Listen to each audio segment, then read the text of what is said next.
He wanted to play so he would shoot out front, but I thought it was better to simulate skating as much as you can, which is inlines. And I'd, take some pucks there, just shoot pucks. I had a net on my street, and if cars came by, kind of run all the pucks off. So yeah, it was a good spot. Yeah, we would see him shooting pucks out front until a window got broken. And then they had to move to the something else a little more sturdy in the backyard. When we first moved in, I get to know people, but we kept hearing this constant banging. And so I just chalked it up to someone was doing a home renovation, like building a deck or something. It was probably dinner hour, a bit past dinner. I think I'd be putting my son to bed around that time.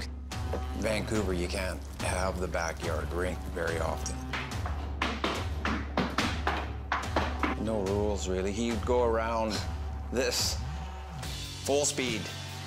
Full speed, yeah. And he broke everything, pretty much. Yeah. Melanie wasn't thrilled all the time. Vases that I had been given as gifts, which my friend replaced, and then he broke them again. We just let him. I don't know if the no rules was if we were unified on that. No, there was no probably. rules with you, but yeah. But I said, you can't stop that because most people don't do it like that as much, with that kind of passion. Growing up, Connor Bedard practiced stick handling and shooting every day, no exceptions. He said, okay, I'll go if I can bring my inlines, and he'd actually heard there was a league there, so he was hoping that he could join The league, for the 10 days that we were there. Anyway, when we were at the airport, one of the people working there said, I've worked here 18 years. I've never seen someone show up here with a hockey bag and hockey stick. Probably the biggest thing I do in my life, so, it's my passion, and, I think being away from that's pretty tough.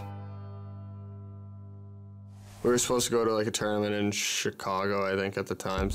Got hit, kind of awkwardly hit my wrist into the boards and, broke it. I was pretty bummed out, and obviously it's upsetting when you're not able to play, but I think that's part of the game somewhat. Yeah. And it was way more serious than we at first thought anyway. Because it was near the growth plate, and if you worked it too hard or hit it again or something, it could affect the growth of your arm. Once he heard that, he didn't use his arm for, I think it was 12 weeks, wasn't it? Doctor's orders, do not use your right hand.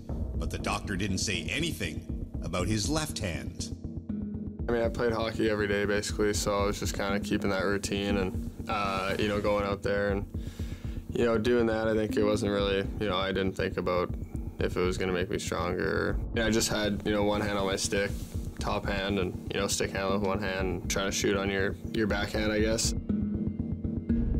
I think whenever you do anything, more, it's going to get better, so. I wasn't surprised with him because that's just how he is. I think I was starting to be able to raise the puck a bit when, you shoot on one hand. I think it made it a little stronger. I know how happy he is to be back there. I think it helped out my shot a bit.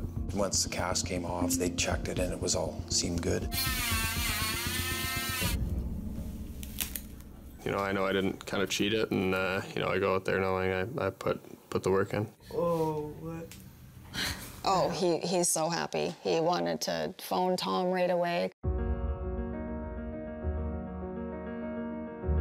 His shot jumped another level that year. And that was right after he healed and did all that work with just one hand.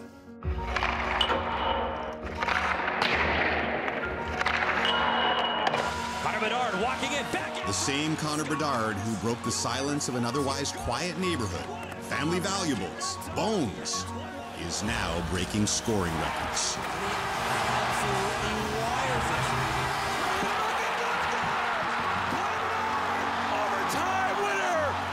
On the night he overtakes Jordan Eberle. That is a goal for the ages. For me, I think my confidence comes from, practice, proving myself in games. The 17-year-old has played in some of the finest rinks around the world, but his backyard continues to be his happy place. Did you ever call the cops? No. And by no means were we ever put off by it. It's more like he's a great role model because he's first and foremost a great kid. Connor's mom, Melanie, apologizes for the sound all the time, but my husband and I keep saying, feels like all is right in the world when we hear Connor shooting pucks in the backyard.